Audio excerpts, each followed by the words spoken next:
If you've been following Blake Lively and Justin Baldoni, you probably know there's a feud there. There's some lawsuits. It would seem to a lot of people that Blake Lively is making, let's just say, a normal workday out to be harassment, going too far, and things like that. And now the Daily Mail here comes out with some audio that's allegedly Justin sending Blake a voice message that's 6 minutes and 30 seconds. Let's see what we got. Hey, Blake. It is 2 in the morning. Hopefully this does not wake you up. Whew. Um, wow. There's so much I want to say to you, and I hope that we can FaceTime or see each other in person soon and get to talk more. But I'm just going to send you a few thoughts, and hopefully it's not going to be more than a few minutes. But I don't have the best track record. I don't think either one of us have the best track record for our voice memos.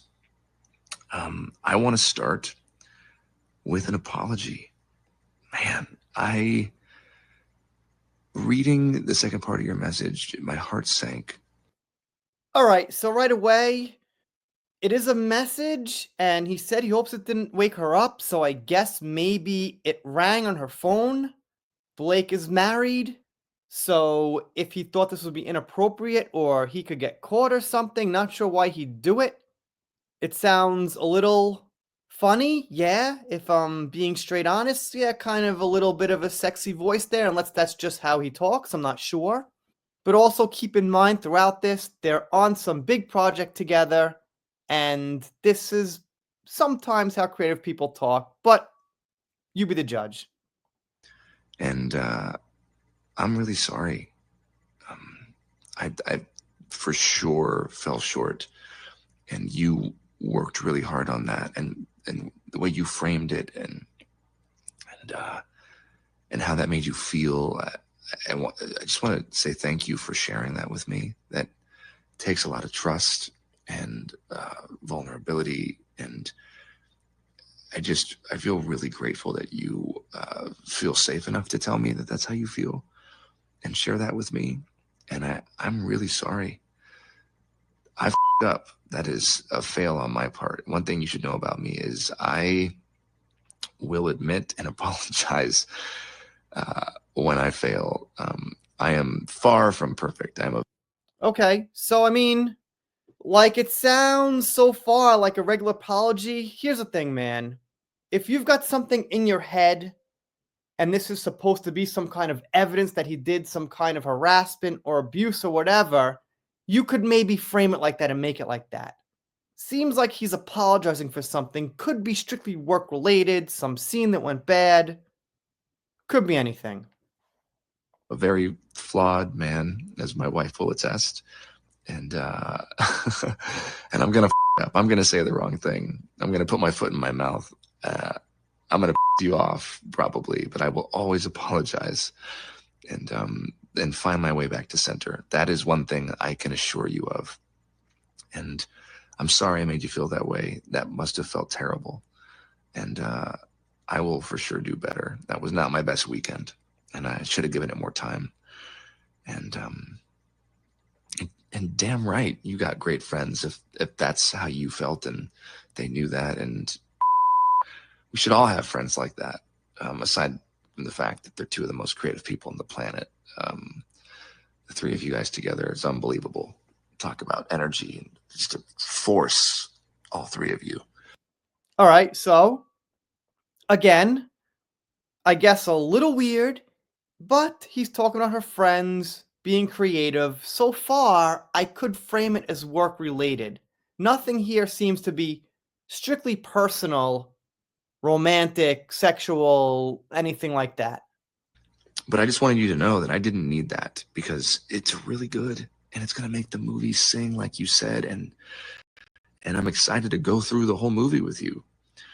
You know, I think you and I have been trying to build a relationship, which I think we've done successfully. I mean, here we are talking like this, me into my phone at 2 in the morning, but largely via text and voice note.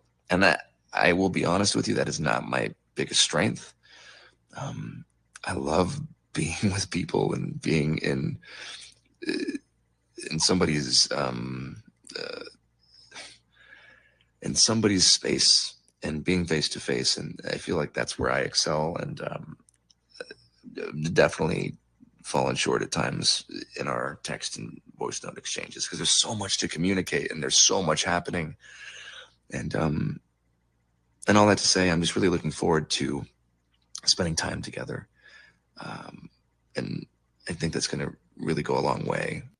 All right. I mean, yeah, to be fair, spending time together and not specifically mentioning work could be seen as something.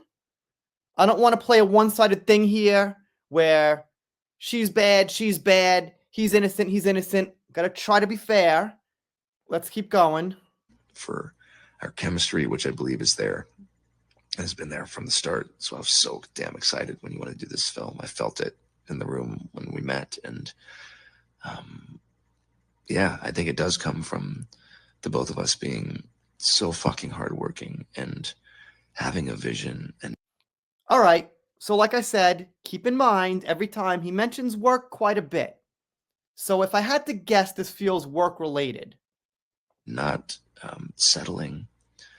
And I'm excited to have a creative partner in that with you. And it's just really, it's just really exciting. There's so much more to say. There's so much I want to say. Oh, and there's one thing that I do need to say, which is I am so sorry you have been through what you've been through with these other filmmakers and producers or whoever the people were that you worked with. It just me off. All right, that sounds pretty good to me, man. That sounds like she opened up to him about some past bad experiences she had, and he's like, I'm sorry about that. I'm not like that. All right, look, for the people who are against Justin, I'll give you this. It is kind of a little bit of a suspicious tone, the whispering and stuff, and why would you do it at 2 a.m.? But, that stuff isn't unexplainable. When you're working on a huge project like this, generally people don't have so many barriers when they talk about it. It's not like going to a regular job, like, you know what? Help me count the register at Starbucks at 8 a.m. Let's talk about it all night. No, you just do stupid little things like that. When you're working on something big, a huge video, a huge interview, something like that, generally you contact people at more weirder hours because it's more important. Those heads that I don't.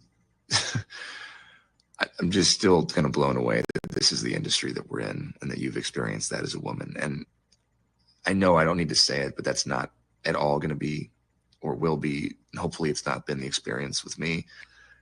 There's nothing more exciting to me like that. I get to work with Blake Lively and have her, all of her. I mean, that's what I want. And so there's been no hesitancy with me sending you the final draft file. Yeah, some of it can be taken as a little bit weird. You know, what did he just say? Something like, excited to be working with Blake Lively. I want all of her. I mean, all right, yeah.